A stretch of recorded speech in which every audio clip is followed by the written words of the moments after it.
Welcome to episode 25 of The Player and the Journalist with Karson Harris and David Vick.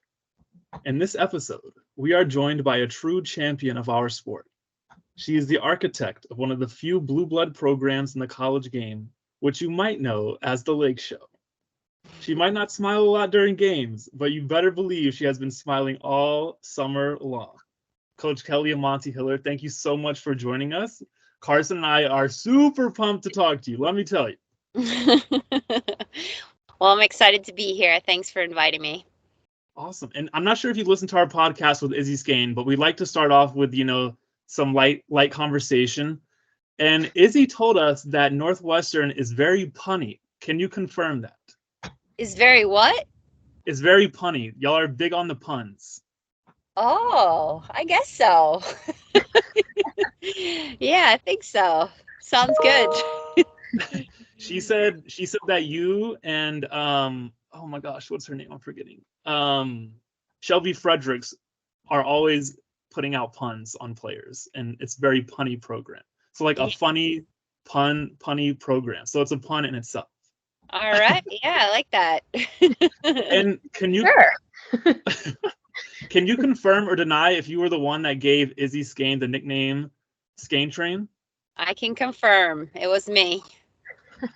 Hey, it's taken on a life of its own, so great job on that. Thank you. We had a lot of time during COVID and those years, so we were just coming up with different things, and I do a lot of things behind the scenes. My husband came up with the Lake Show thing, and I did the Skane Train, and now her teammates, I think she's very humble and gets embarrassed sometimes. So now she said, I don't want to be called the Skane Train, and then they started calling the Skane Plane. So she's gonna have a nickname no matter what. So we might as well just stick with the Skane Train.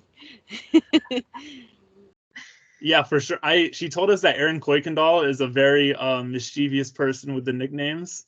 Yes. So we heard the Skane Plane. We also heard the Skane Vein. Oh, I never heard that one. That's a good one. Which was interesting. So, Karson, which is your favorite, Skane Train, Skane Plane, or Skane Vein? I think that the train, only because if you picture her face photoshopped on all of those, Izzy Skane face on a Thomas the Tank Engine train gives me just really funny. I like the visual of that one, so I think I gotta go that one. Absolutely. She runs like a train. She is just like a train. That's what I was thinking when I came up with it. I'm like, you can't stop this train. So it's funny and accurate. Yes. For Christmas time, maybe y'all should come out with some Skane Train ornaments or Skane Plane ornaments. I think that would be great. I would definitely buy one. Yeah, we'll get on that. We're coming up with some good stuff. I like that. Awesome. So I believe Karson has the first question, and we will get started talking about your national championship season and kind of looking back at what led up to such a great season for the Wildcats.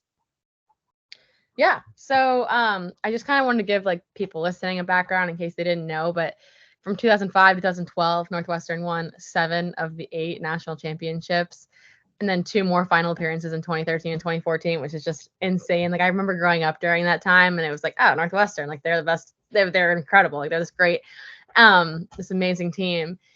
And then you didn't make another Final Four appearance until 2019, where then you guys went on to make it in 2019, 2021, and then winning it, and then 2022, winning it in 2023.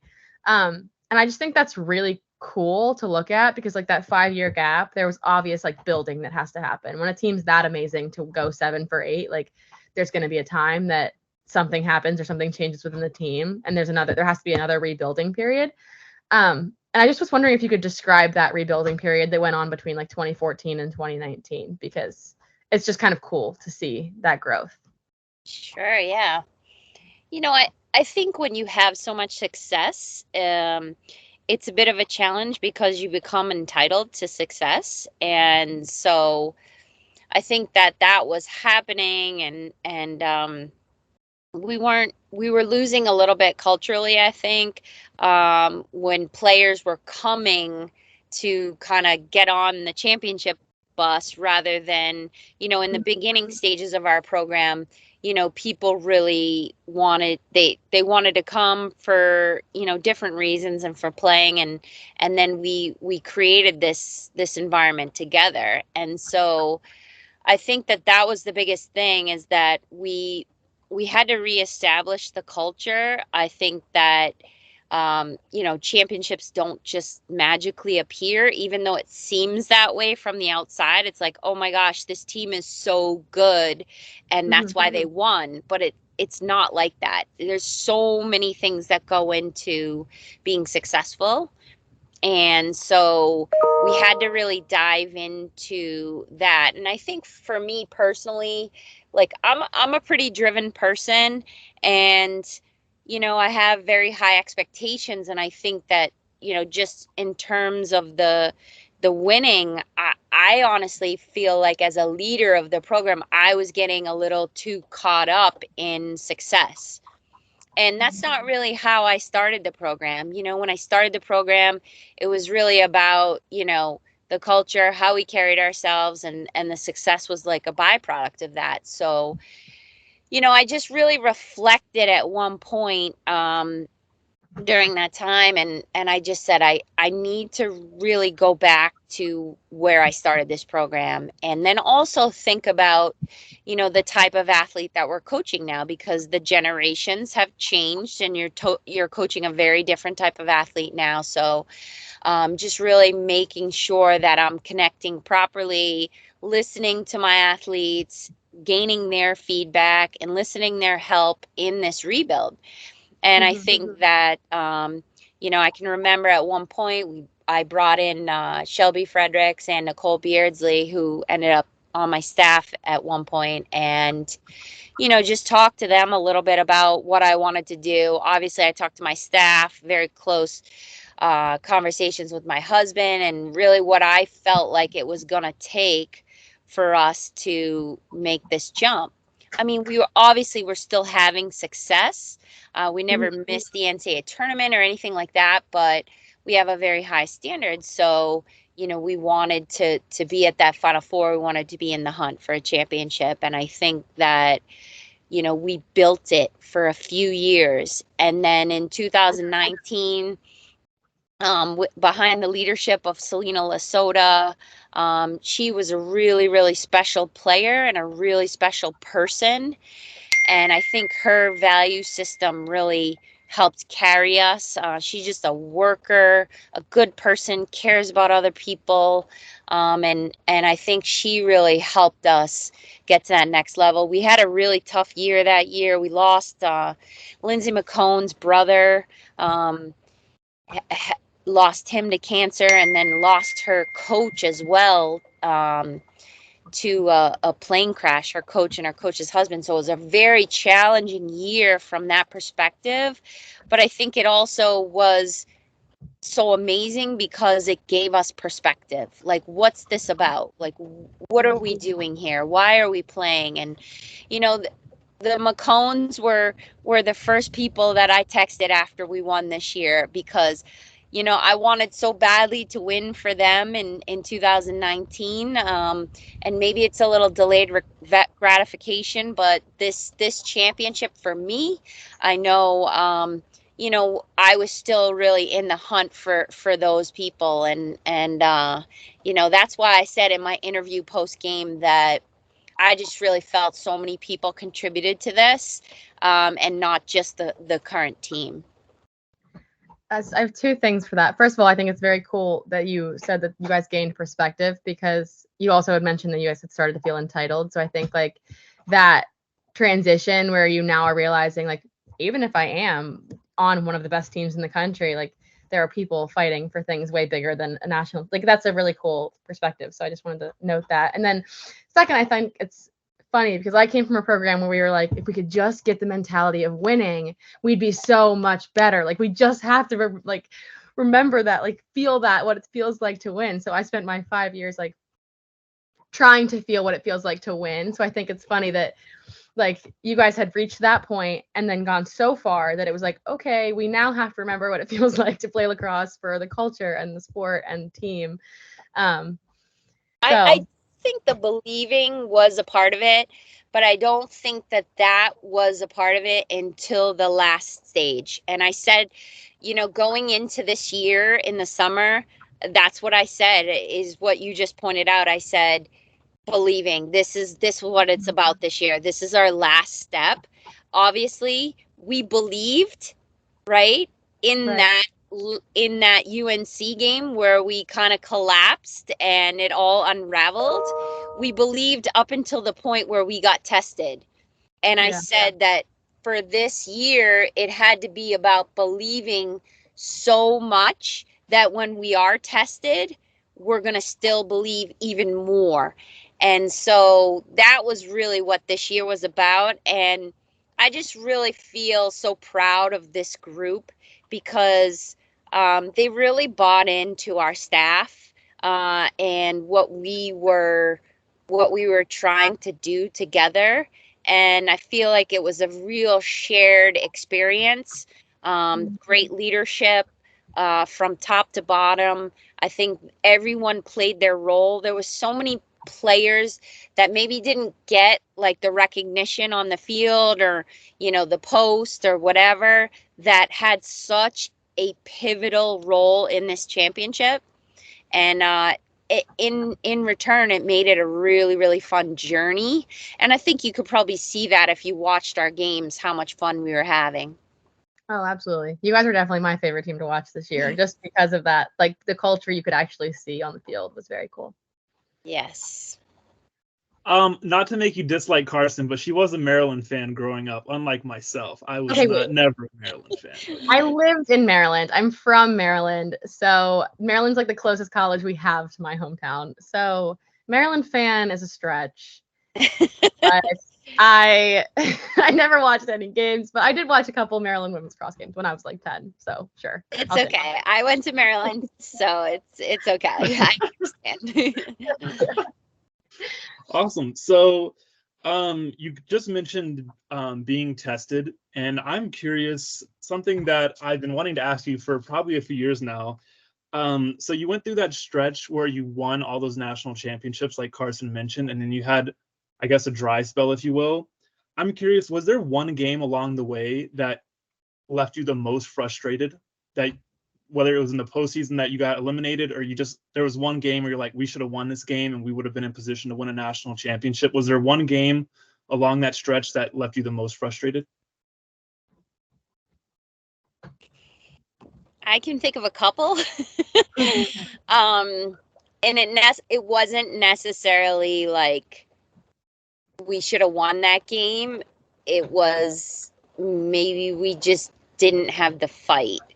And I can remember the first year that Maryland came into our conference, we played them at home in the last regular season game, and it was on television, and like they just really rolled over us, and I was just really disappointed because we just didn't have the fight. We had a pretty young team that year, but I think that's kind of how I define myself as a coach. It's like, you're not always going to win everything, and, but you always want to have that fight and be proud of your effort and what you've put forth on the field. There's going to be things that don't go your way. And I just felt like that was a point where I was like, okay, this is pretty frustrating. But again, like even in those frustrating moments, I felt like we still built off of it. And, I really don't think it was until we fully hit that reset button in a shared way with our players that we were able to really make huge gains. I think we made gains even in our toughest moments. But I think when we really sat down and we dove into what we really wanted and built a new vision for ourselves, that's when we were able to really climb the stairs and see those gains that we wanted. Awesome. I'm curious, So you mentioned the 2019 season. And so you lost to Maryland in the Final Four that year, 25-13. I'm curious, what, as a coach, what game did you take away more from? Was it that game, or was it the North Carolina game in the Final Four last season? Well, I think in the 2019 season, we beat Maryland like a couple weeks before in the Big Ten championship, and they were a very, very good team that year. They had been ranked 1 all season, and just had a lot of weapons, and so that was just such a great moment for our program to win that game, to win our first Big Ten championship. And I think that, going into the Final Four at Towson, that was our first Final Four in a while. And I think the moment kind of got us. I think that, Maryland was ready for that moment because they had been there. And I don't necessarily think we were fully ready for that moment. And so that was a big learning opportunity for us, and we did learn. And then coming back, we missed the next season. It got canceled, and then we came back, and in 2021, I can't remember who we played in Syracuse. We played in the Final Four. Same thing. We didn't compete, and then we kind of came back at the end of the game. And I think that again was more experience that we needed, more learning that we needed.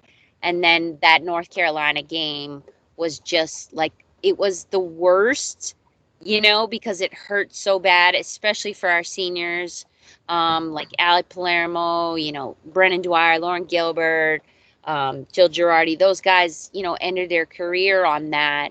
But I think that, what we talked about is just, how much we really learned from that moment, and how much our kids were fired up from that moment. And, they couldn't wait till the next opportunity to get on the field and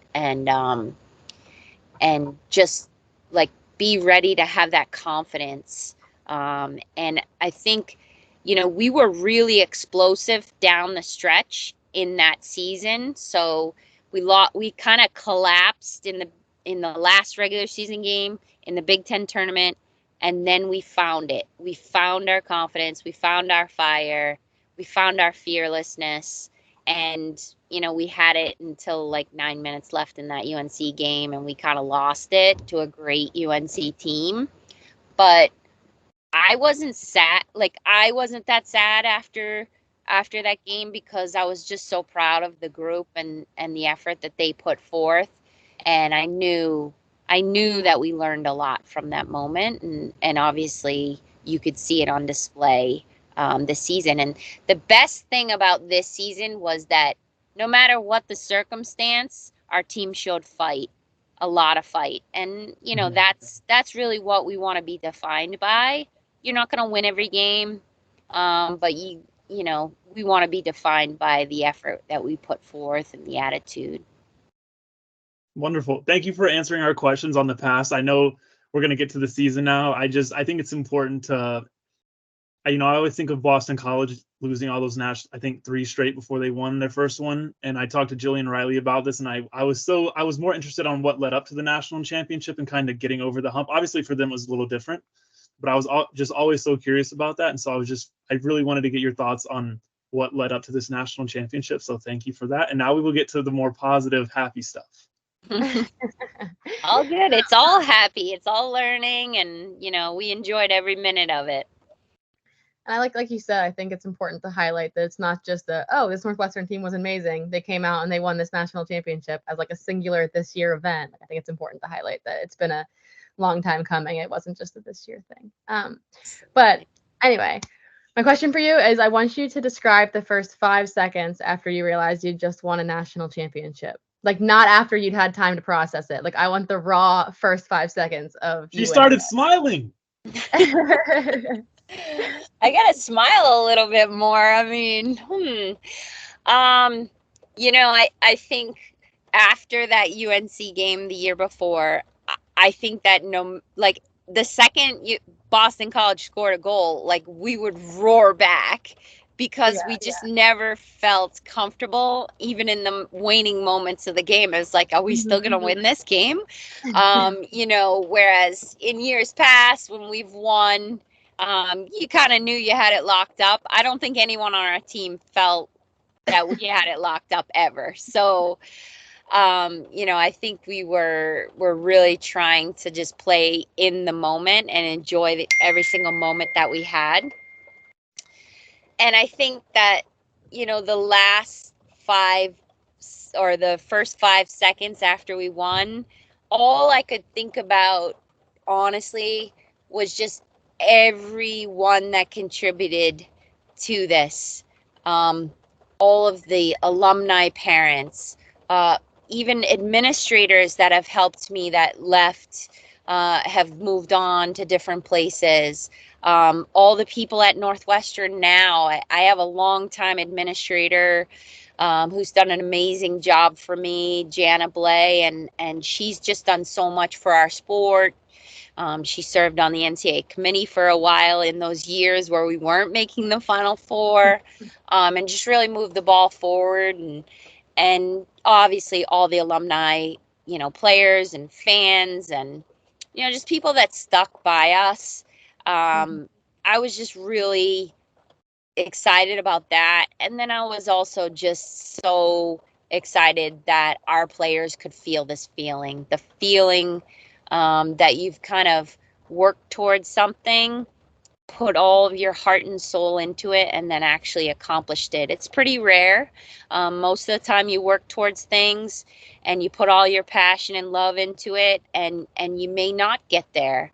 But I think what this team realized is that, you know, it really wasn't about us winning. It was about us being together, fighting together, enjoying every moment, and really putting our best effort forth. And as I said before, I think that winning was a byproduct of that. So I was just, you know, really proud of that moment, and just really thinking of all the people that helped us, you know, with the rebuild to get to that space, and just wanting to really thank them because you know winning is really challenging, and it doesn't just come from one person's leadership. It comes from so many, and there was so many people involved in this.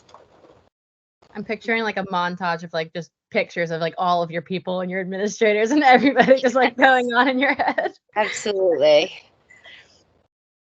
Awesome. So you won the national championship this summer, and I just wanted to throw this in. I believe one of your daughters just won a championship as well, and I think judo. Is it correct? She actually she won her state championship in March for wrestling in high school, and then she also just won the Pan Am Games for wrestling too. Very nice. So, and then she's competing at the World Championships this summer for judo. So she does both. She does a little bit of lacrosse as well, but she's really into the fight game. Hey, I would love to see her in the UFC. Okay, I'm just saying, I would love to see you cage side as well. Not that you would probably enjoy that, because I know it has to be stressful as a parent to watch. Yeah, I'm cool with her not getting hit in the head. I'd prefer the WWE over the UFC. Hey, in the WWE, they just get hit in the head with chairs instead of fists. Awesome. So I just wanted to throw that out there to show that everyone in the Hiller family is a winner. Everyone is a champion, okay? If you live in or near Chicago, you're just not on their level, okay? Anyways, back to the national championship. I'm curious. So you mentioned earlier that the program, you kind of got used to winning. I'm curious, did winning this year's national championship hold a special significance to you compared to the previous ones? Yes. I think that, you know, it was more similar to 2005, our first championship. This feels like a first championship. It doesn't feel like, you know, the 8th. It feels like another one. And, you know, that first one is absolutely special. each championship is so unique and special, and you can't rank one above another, but this took longer to get to than our first one did. So obviously there was a lot that went into it, a lot of people that contributed. So that's kind of how I view it, as another first. And just the feelings of that, it's really unique, and something to absolutely savor for sure. But I do have to say that regardless of us winning that championship this year, I was so happy with just the journey and the group, and just how much belief they had in our staff. It was pretty cool. So, and I think that's rare today, to have that. Amazing. So 2 things before Karson goes with her next question. So you mentioned in the championship you never felt it was over. I gotta be honest, at halftime I was like, Northwestern's got this in the bag. Okay, that's what I was thinking from being at home. I see the UNC game the year before. Yes, but it was just y'all were so dominant against like BC. Like you mentioned, whenever they would score, y'all would bounce right back, and it seemed like anytime they got a little glimmer of hope, it was just crushed. So that was. I think that was purposeful because, the year before it was like, UNC just gained that momentum on us. And we were just like, anytime a team is going to, strike back, we're not going to let them get momentum. And everybody was committed to that. Awesome. Well, congratulations on winning the championship. I will be honest, I felt bad for Boston College as a fan watching. I felt like if y'all would have lost, I would have felt super bad for you as well. But anyways, my other point I wanted to ask, so you mentioned the fight earlier, in your first tournament game this season against Michigan, it was not pretty. So I'm curious, I see you smiling. Can you talk about that Michigan game? What was kind of going through your head during that game? It was really close. Izzy Skane was struggling. The whole offense was struggling. Mm-hmm. It was a crazy game to watch. It was kind of shocking because not that Michigan wasn't good, but just that, Northwestern was on a pedestal going into that game. So can you kind of talk about that game? That game was a great gift to us. Obviously, Hannah's a tremendous coach, and that was our third time that we had played them, and we had played them, a week before in the Big Ten tournament. So that's always a challenge when you're playing someone multiple times over again. But truly, that was a gift. I think that we had been saying all season long that, it didn't matter. Like if the offense wasn't producing, the defense was going to step up, or the draws, or kids off the bench. We really were prepared to win in any way possible, and I think that we believe that. But I think that was really put into play, in that game.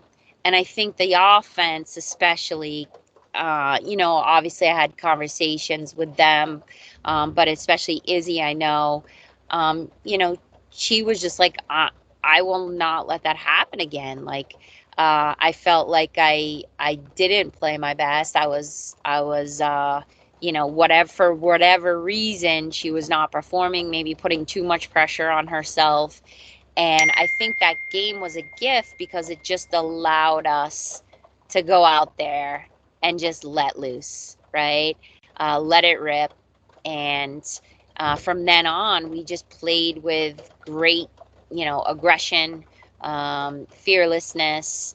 And I think that we had a confidence that no matter what happened, someone would step up.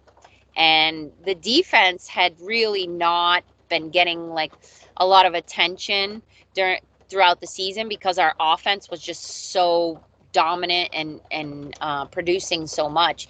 So it was kind of cool in that moment that the defense really took charge and came out with big plays that secured the win.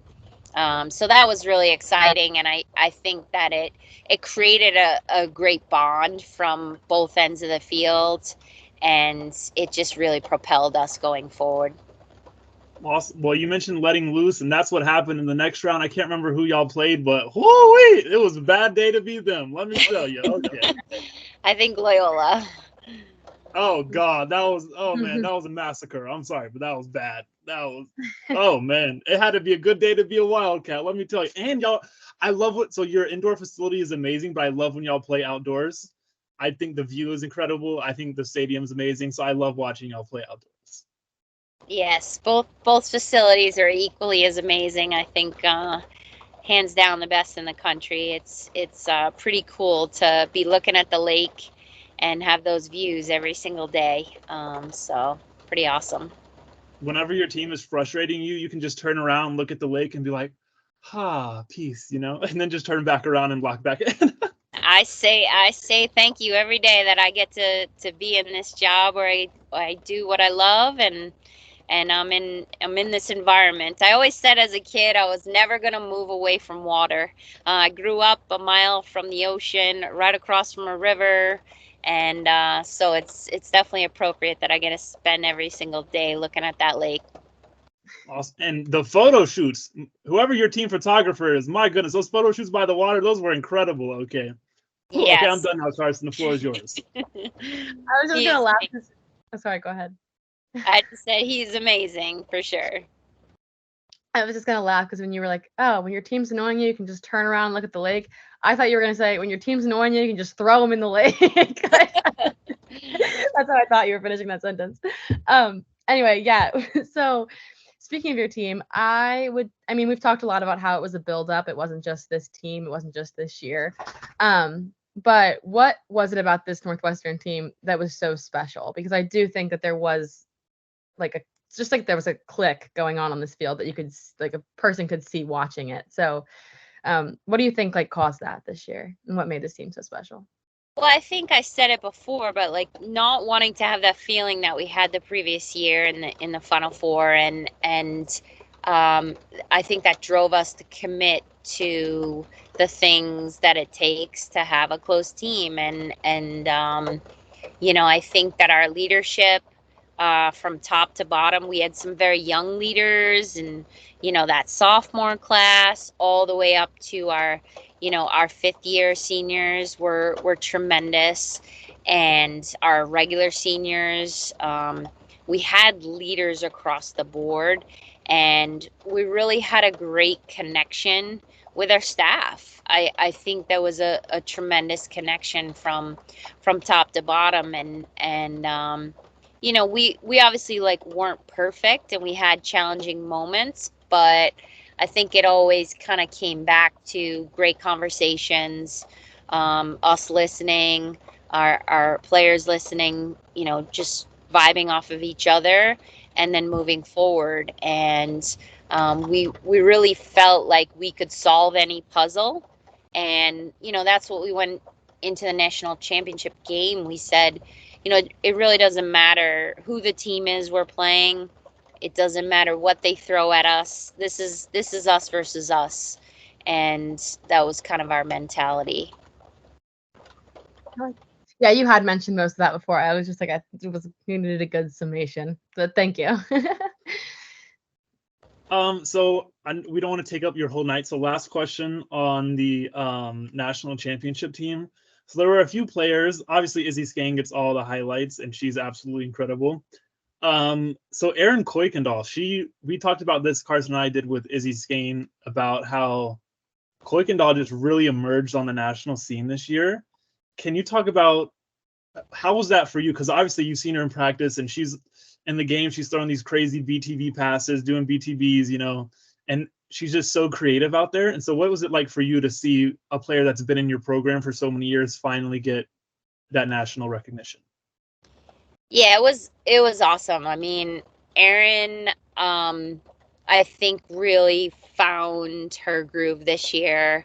We talked a lot. I think in the past, my husband coaches the offense now, and I primarily do the D. Obviously, I go back and forth, but I really talked to Erin over the summer how I wanted to have a stronger relationship with her so that she could come to me more often. My husband does an amazing job of mentoring her, but just so that she could feel that I was behind her in every way possible. And, honestly, like, she was such a key cog. She was the field general. She really did it all. She's a very empathetic leader, and so she's always thinking of everyone.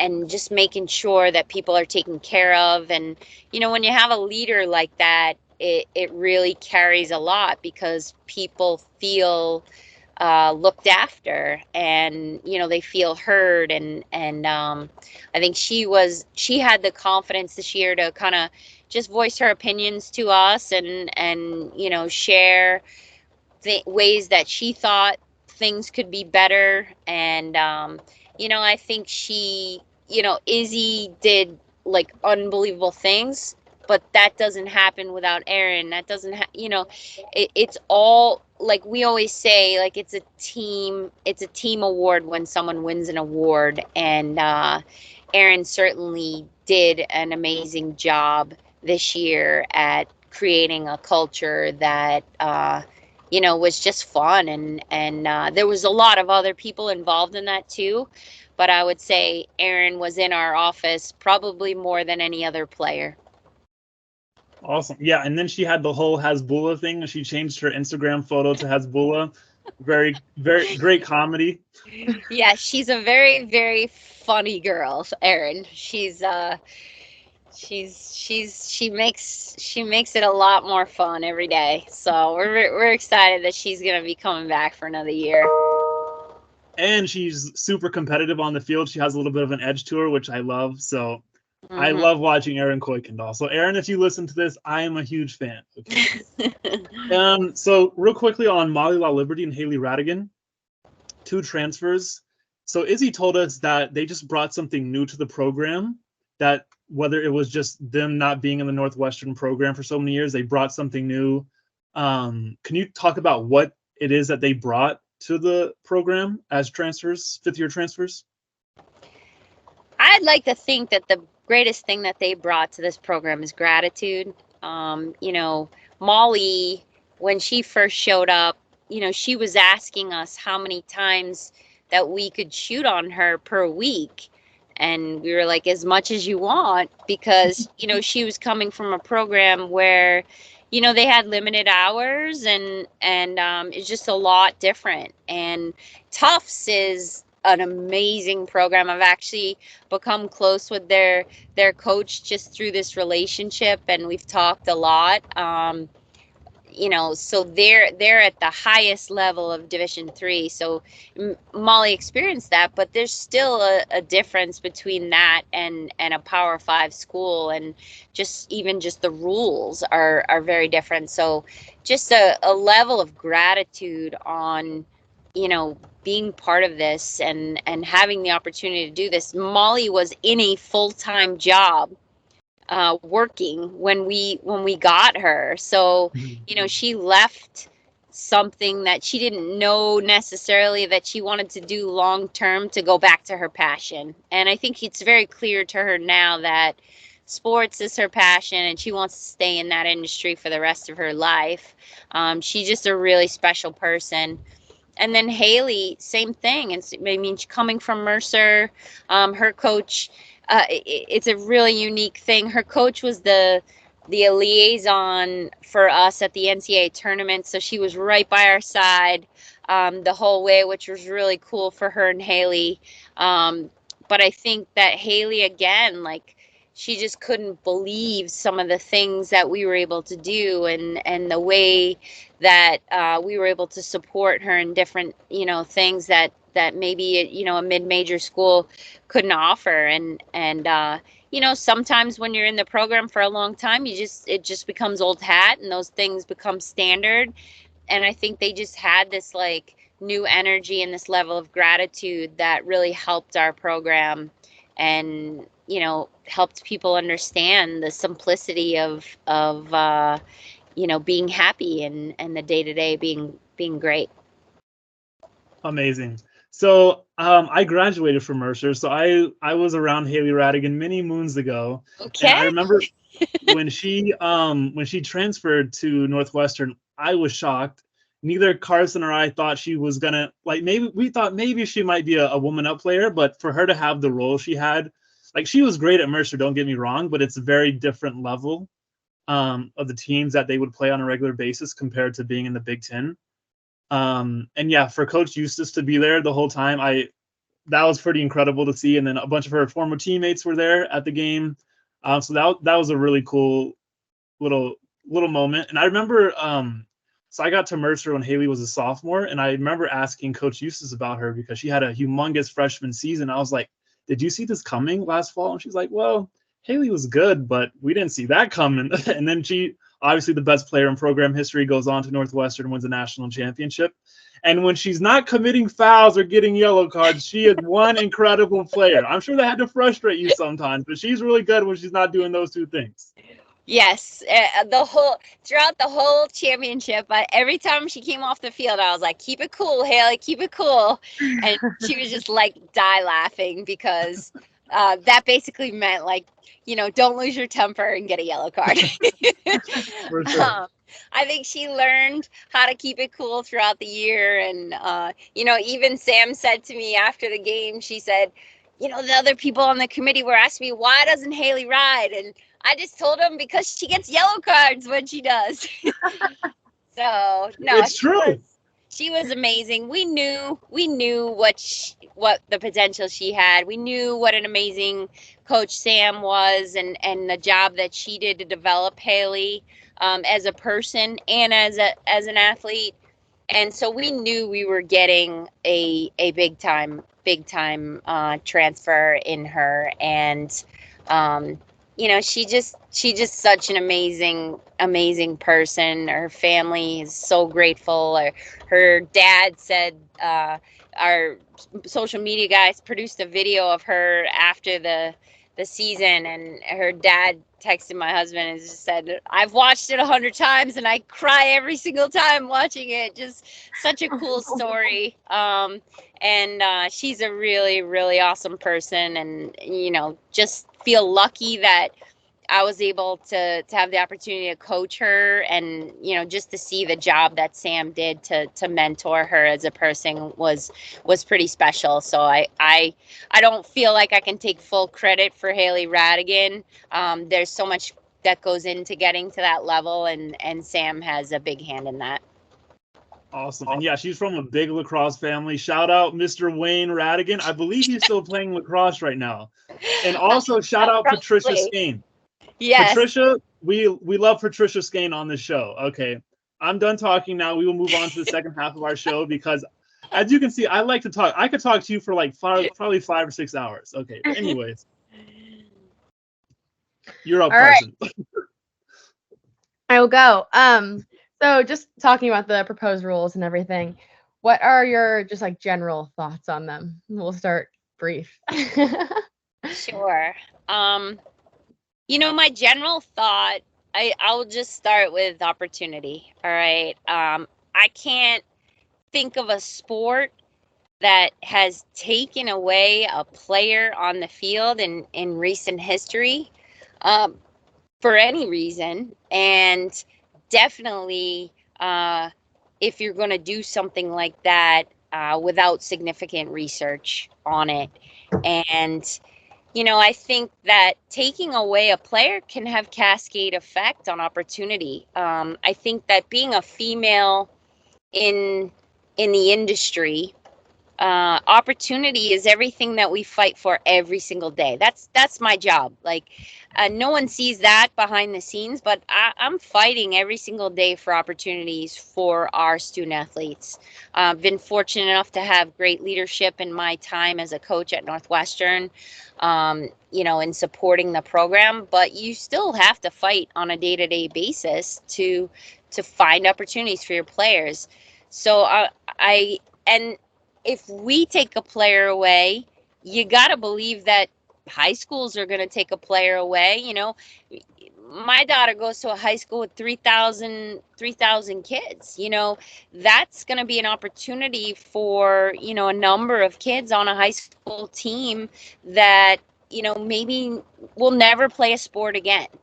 I just think that, like, taking away what I have experienced as the greatest difference maker in my life, in confidence, in how I carry myself, in the lessons that I've learned, I'm just against it, wholeheartedly against it. And, I think you can speak to safety, but you've got sports like football and, men's, some of these other sports that they're not taking away players. And obviously we have a comparison game in men's lacrosse, but like we have a very unique style. So beyond taking away opportunity, I think the next thing that I think about is just how much gains we've made recently in our sport. Just with the changes, like when we won our first championship, there was no boundaries. In 2005, it was that close, right? That wasn't that long ago. And even before that, when I first started coaching, there was no restraining lines. Like when I played, it was 12 on 12 in the zone. And so I think that there's been so many changes, and we've really tried to gear those changes towards making our sport more fan friendly, more marketable, with the shot clock, with the restraining line, with the boundaries, like all of those things. And I think that it's easy to want to make our game the men's game, but our game is unique and really special. And I would make a case that it's better than the men's game. And, we were the first ones that were forward thinking to go to the shot clock, right? Mm-hmm. And, the men followed suit. And I think like we've made so many great changes. And I feel like this rule cycle, it's like, you're first and foremost, why are we taking away opportunities? But then there's like 20 different things that they're trying to put in. It's very complex. I think it's very complex for the officials. I know I served on the rules committee before, and keeping the game streamlined and less gray and easy for the officials to officiate is the goal. I mean, we already have a challenging time getting officials and having them stay in the game. I think that's where the effort needs to be put, rather than trying to reinvent our game into something different. And a lot of the changes, go more towards men's lacrosse. So I think there's definitely like, something that they're trying to address relative to safety. I just don't think that like they know exactly how these changes are going to be implemented and how it will impact the game. And like every time we've made a major rules change, there's been some experimental, phase so that we can get feedback and then, figure out next steps. And I think those are some of the bigger things, but I just automatically go back to opportunity. Why are we taking opportunities away from female student athletes? That's unfathomable to me.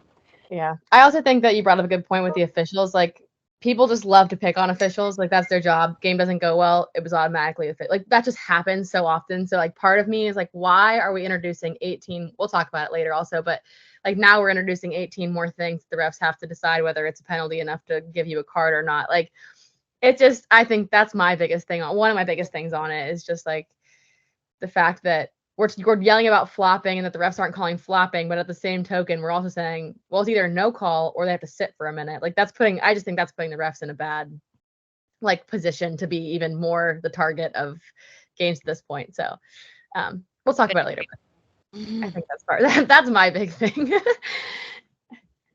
Hey, you are not the only head coach that is against this. I know when the IWLCA first tweeted about the link with the possible rule changes, I know Liza Kelly came out and she said exactly what you said, that taking away an opportunity is just, there's no rationale behind that she can fathom. I know Amanda O'Leary at Florida came out and tweeted the same thing. She's like, we can make the game safer without taking away opportunities from our athletes. And so I honestly, I hope to God a lot of these changes don't go through.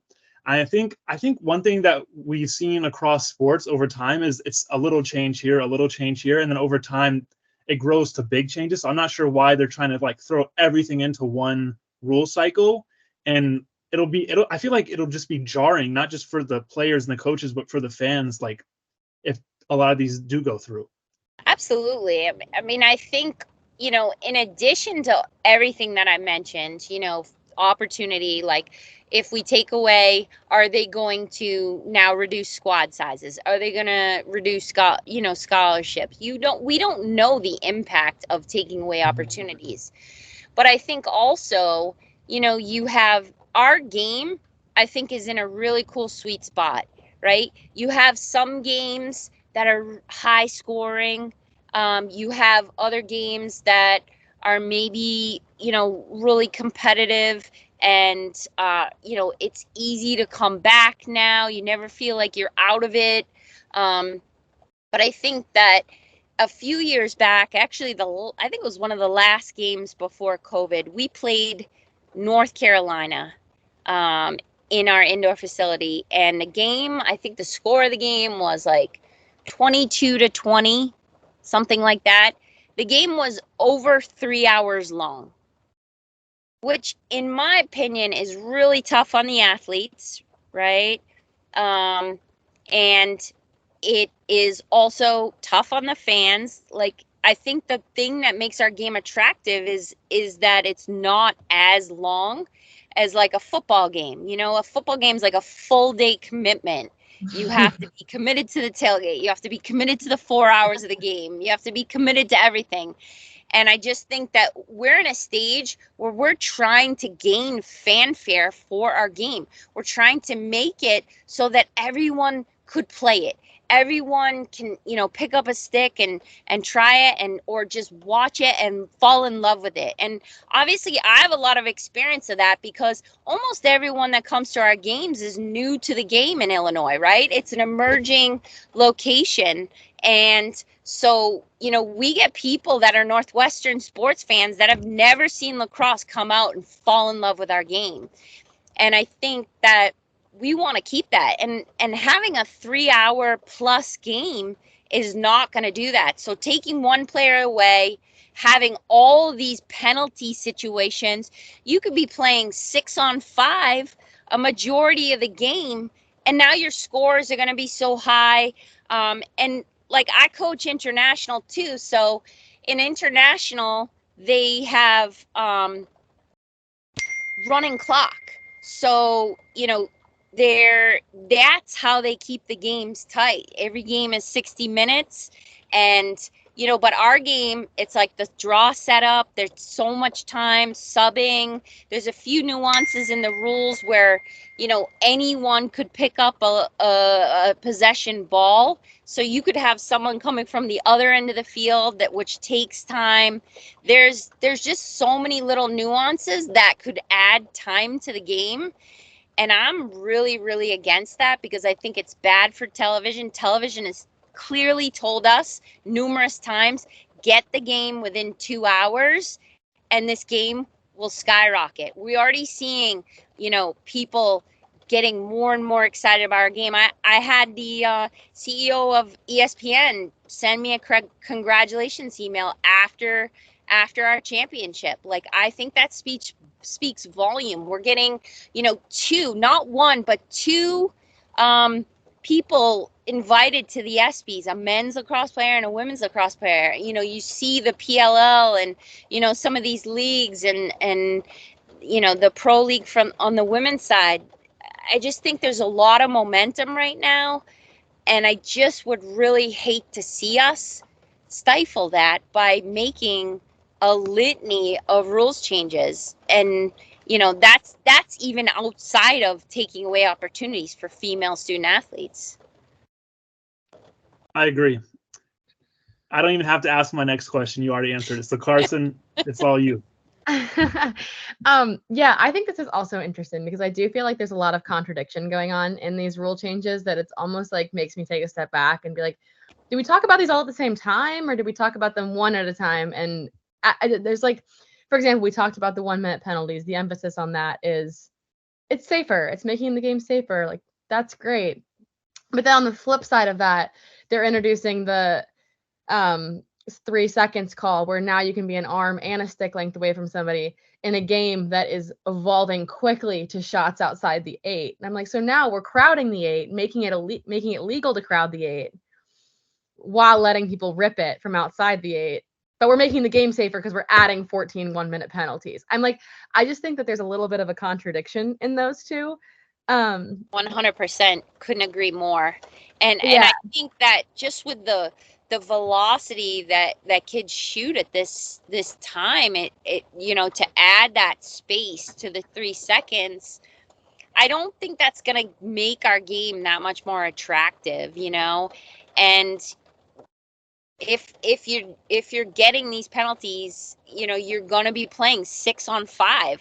I played that at the international game. It's not easy to defend, so then that's going to up the score, right? So there's a space where people say, yeah, people want to see scoring. Obviously, I love scoring. Our team scores lots of goals. Like, that's what everybody wants, but you don't want so much scoring that it's going to lengthen our game. And that's what's going to happen. And I don't even think too, some of the things have been thought through, right? You have a charging call, right? If you get an offensive foul, that's going to be a change of possession and a 1 minute penalty. That seems crazy to me. I don't know any other sport that double penalizes a person for making an offensive foul. It's just a change of possession. So I think there was a lot of thought that went into this stuff, but I agree with you guys. I just think it's a lot at one time. I know that, I've talked to a lot of my peers and they've talked to some officials, and I think there's a lot of anxiousness about everything from every side of it. The officials want to go and they want to do their best job, and they want to represent this game, and they want to grow this game as well, just as much as we do. And so, we want to make this, in a rule cycle, we should be trying to simplify and make this game as simple as possible so it can be officiated, it can be understood.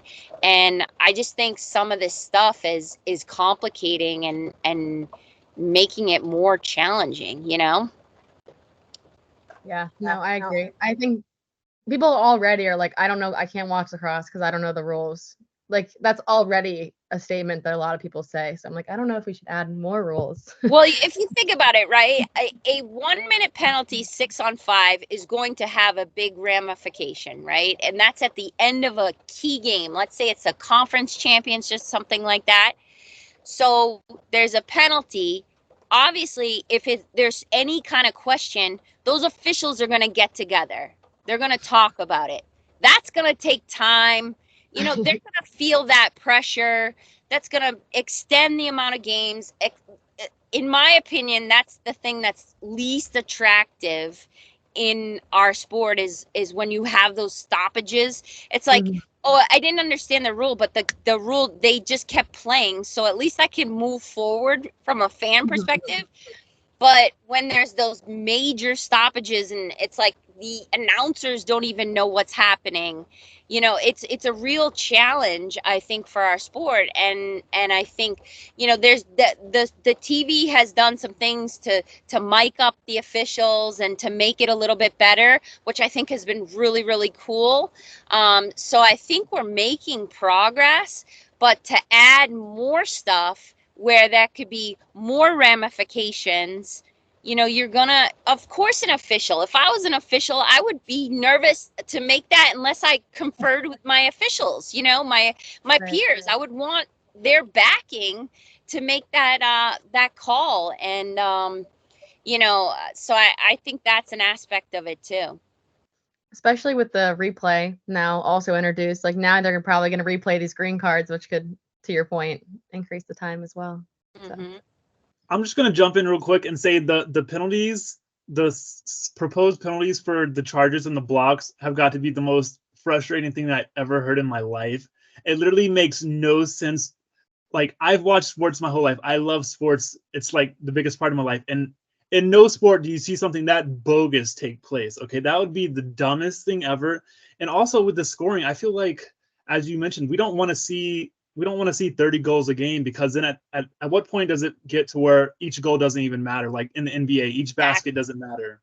And so right now, every goal matters, every stop matters. And I think we are in a sweet spot, like you said, because if we do get that rare game that goes 3 hours, it's like, wow, this never happens. Let me watch and see what happens. But if we have the low scoring game like Denver, North Carolina, it's like, wow, this is pretty interesting, So I feel like we're in a good spot, and I feel like a lot of this is an overreaction, and I don't know. It blows my mind, honestly. I really hope a lot of these changes don't go through, because I think it might ruin the game. And if these changes go through this year, then how, for the foreseeable future, that's how women's lacrosse is going to look, So I just think, like, what can we do as a coaching body to really, we want to take ownership as coaches. We want a directive from, this is, if there's safety concerns, let's get the directive and address them, and figure out small changes that we could make that would help impact that. Maybe it's not changes, maybe it's education for the coaches, education for the officials, training for the officials. Maybe the IWCA could fund some of that stuff, and really get people in the room. We all care about this sport. No one's coming from a bad place. I think we all care about it, but I'm just seeing, like, okay, look at the viewership of our game in the Final Four. Like, we're hitting crazy records. I think we're on the doorstep to bypass some other sports and gain TV coverage from them.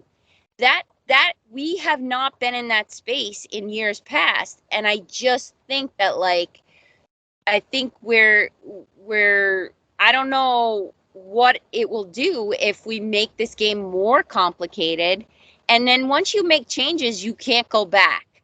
So I'm just of the framework of let's work together. Let's study this. Let's, see what we can do before, making 20 different changes in 1 year. Baby changes, just small changes at a time, maybe. Oh, Karson, you're or do you want me to just do number 10 for me? My questions are answered. I'm good. Okay. I feel like we've addressed all of mine. Yeah. So you mentioned men's lacrosse and how you think women's lacrosse is better. I could not agree more. I think women's lacrosse is the greatest sport in the world, and I love all sports. So I'm not coming from like a bias or anything. Yes, I'm a journalist for women's lacrosse, but I love women's lacrosse. And I think it's better than men's lacrosse. I think it's more entertaining. I think it requires more skill. It's more finesse.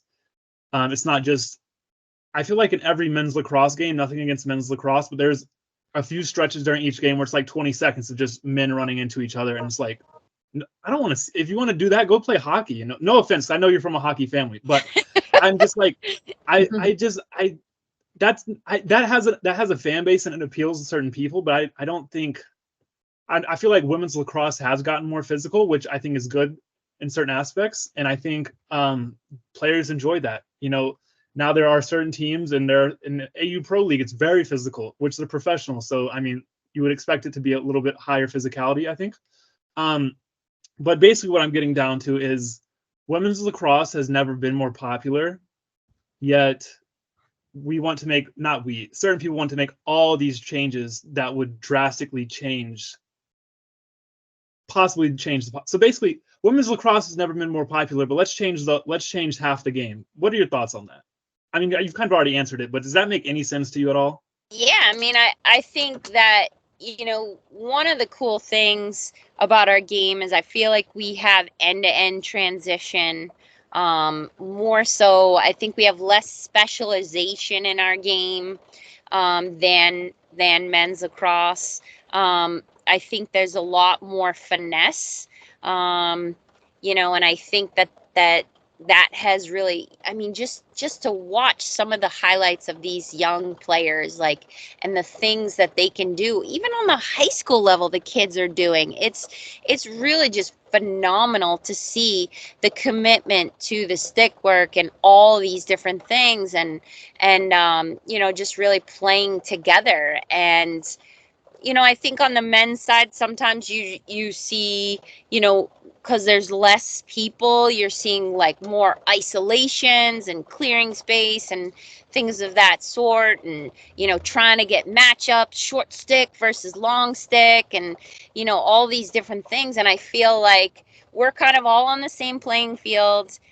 We expect all the same things from our athletes, and they're just going out there trying to play together as a team. So there's much less specialization, which is something that I really like. And just, to back up about, I commented a little bit on my post about safety, right? So you have safety with cross-checking and things like that, but you also have safety relative to the body. So, if you take one player away from the field, each player that's now on the field is going to be covering that much more space. Every time that they run, they're going to have to do that much. Their loads are going to increase, which relative to sports science, that's everything. The amount of stress on their bodies are going to increase, and that's going to put them more at risk for, as you know, the most devastating injury in women's lacrosse, the ACL. And, we work with a sports scientist that, he helps me a little bit with some of the numbers that we came up with. But I think that the biggest thing is it's well documented. When you have more space, right, you're more susceptible to those major injuries. And, I think that if you're thinking about cross-checking, if you're giving the players more space, right, to dodge in and do all that, these defenders are going to feel definitely that they're having to amp up their game to be able to cover that space. The slides are a lot longer, and you're going to have more of that physical play. It's pretty natural. I think you see that with the style of play that people play.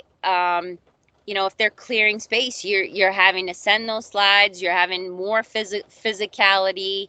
There's a lot that goes into it. So I think I think every player in the game would say that, one of the most devastating injuries is the ACL to kids. It was devastating to Izzy Skane. I mean, she's just one example of so many kids that have gone through it and had to go through that rehab and all that goes into that, and just the mental piece of it. So why are we putting our kids in a more stressful situation body-wise, where they're more susceptible to get the most common injury in women's lacrosse, right? I know we're concerned about, the cross-checking and some of the rare injuries that happen, but I think that the number one injury is ACLs, and that should be at the forefront of, our minds. I mean, you look at Syracuse this year, right? They had a bunch, and I can tell you that was very, impactful for their team. When you lose a great player, it has an impact. It has a cascading impact on everyone, not just from, a personnel standpoint, but just the mental aspect of things. So I think the more we can kind of keep our kids safe and the tighter the space is, it's counterintuitive because you think, oh, if they're making, sharp moves in a small area, that's where they're going to turn their ACL, but it's not true. It's when they have more space, that's when those injuries happen. It's like all ACLs are torn just running down the field. Yes, because they everyone they can gain more velocity. Whereas when you're playing tight, it's harder to gain that velocity that it takes to actually tear that ACL. Yeah. So I just have one more question, and then a follow-up to it. As we mentioned, so obviously you're against most of the rule changes. Liza Kelly from Denver, Amanda O'Leary at Florida. I can't imagine Coach Eustace at Mercer is in favor of a lot of these, knowing her. But can you describe the relationships between coaches right now? Because there's a lot of coaches that we know are against it. We know Jenny Levy at North Carolina is really pushing a lot of these rule changes. And then there's a lot of coaches we don't know where they stand. And women's lacrosse is a pretty small community. Could you describe what the relationship is between coaches right now? Is there positive dialogue taking place? Is there tension? Can you kind of describe what's going on? Well, the people that I've talked to, I've had a lot of positive dialogue just about the rules changes. Most people have come to me because they are, in agreement and want to kind of, support that perspective. I know that Acacia Walker from Boston College posted the same thing that I posted. So there you have, 3 out of the 4 Final Four teams against it. I think that speaks volumes, in my opinion. I don't think we've ever had a situation where we've had so much strong resistance against something. To have some of the top coaches in the country kind of putting themselves out there. I'm not like a person that, loves to put myself out there and, go against everything. That's just not my nature. But I just felt so passionate, and I have people calling me being like, you got to say, you got to put something out there. You're in a position where people will listen right now. And, I want to be a good leader for the people in the sport. And I just really have so much passion for this game. And it's not to say that Jenny doesn't have passion. I know she has a lot of passion for the game too. But I really feel like the history of, where I came from. I played for someone like Sue Stahl on the U.S. program. I played for Cindy Timshall. These are people that have really been the beginning stages of our sport, and they've embraced it. And I know their opinions. They really feel this same way that our sport is in a good spot. And they I talk to Cindy a lot. She's all about fighting for women. Her whole life has been fighting for women and women's opportunities. And I was fortunate enough to be a position that have benefited for everything that she's done for women's sports. And, I feel like I'm in that position right now. And, I want to be able to fight for the next generation of young kids that get to play this really, really special game. And that doesn't mean that I'm against all rules changes, because I am a forward thinker. And I want to, continue to move our game forward. But I just think we're in a really critical stage right now where our sport is on the forefront. It is gaining momentum. You have the lay person who hasn't seen lacrosse seeing it on the main ESPN channel and, beyond that. And I think it's our time right now. And I just think that we have to be cautious with the changes that we do make, because I just really want to preserve, obviously we want a safe game, but we also want to preserve the traditions of our game, and we want to make tweaks to make it better each time. And I think we can do that But I think this cycle has just gone a little bit over the top, that it's scary. It's quite frankly scary for a lot of people. Thoughts on that, Karson? Yeah, no, I agree. I mean, I read them and I was like, thank God I'm done playing lacrosse. Like, I was like, my very first thought was like, I couldn't do it. Like, I would literally, in the same token, I remember feeling so fortunate that I got to play all 5 years with the shot clock. Like, that's how a rule change should feel. Like, it should fix something that an issue is causing. Like, stalling was miserable, right? Like, I got to college and I was like, oh my God, yay, I get the shot clock. Like, a former player shouldn't read these rules and be like, yeah, wow, thank God I got out. Like, that doesn't feel like the right. I just think, from my perspective at least, like, that was kind of for all of the reasons you're saying. Like, something's wrong if the people who are playing it and the people who know it this well are kind of like, I don't know if that's the best idea. So. Absolutely. So the last thing for me is what I think it's coming in the fall. Their decisions, I believe it's in the fall. Could you? What way do you think the rules will go at this point? Honestly, I don't know. I mean, I'm hopeful that, some of these top coaches speaking out will have an impact on people. People doing podcasts like yourself. I hope this stuff has an impact on just kind of broadening people's perspective, because I think, the hard thing about our sport is people lead very, very, very busy lives. And I think the summer, it's like you can take tiny little deep breath.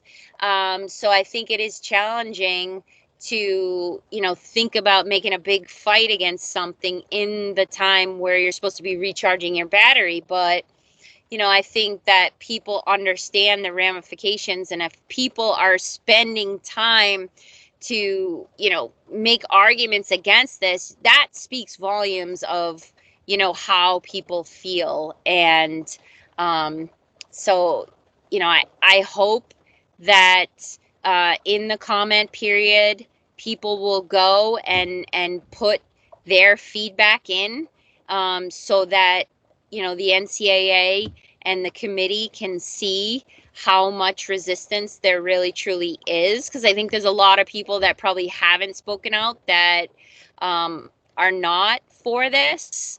I know there was a recent call with the IWSA coaches, and, there's been some surveying and things of that sort. So I just think that hopefully this will come across, and there will be a pause when it gets to the committee that puts it into rule.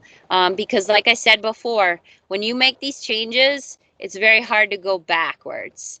And I know, the rules committee wants to make the changes quickly so that it can get it put into play, and they don't want to do experimental. But I just think that, like, with something this big, having this much ramification on so many aspects, safety in some ways, opportunity in other ways, and then a litany of ease of the sport, watching it, playing it, everything, why are we not, taking time to experiment it?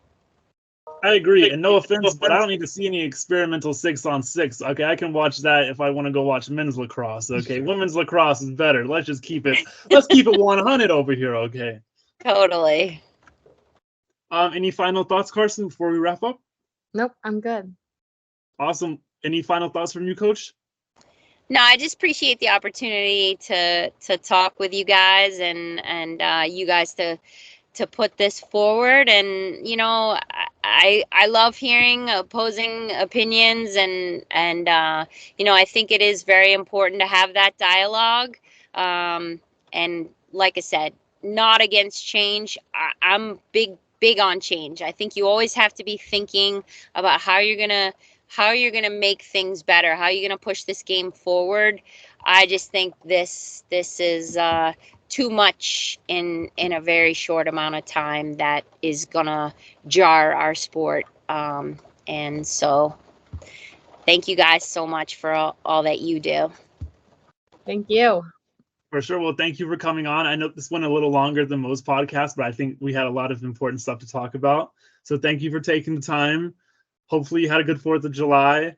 Congrats again on winning the national championship. I cannot wait to see those rings. And just like those flight tickets to Hong Kong, if you have an extra one, I will take it, okay? Absolutely, absolutely. Well, I really appreciate it, and I'm just really feel blessed to be in this game. Someone said to me the other day, I went to a private high school. I got the opportunity to follow my brothers to a private high school called Thayer Academy, and I think if I hadn't gone to Thayer Academy, I probably would have played softball because that was what I played growing up. But Thayer Academy didn't have softball, and that changed my life forever. I had a great coach, Lisa Miller, who introduced me to the sport, and I guess the rest is just history. So I really feel lucky to be in this game, and hope that I can continue to be a thoughtful leader and help this sport grow and gain more notoriety and more opportunity for young players. Wonderful. Thank you so much. Enjoy the rest of your off season.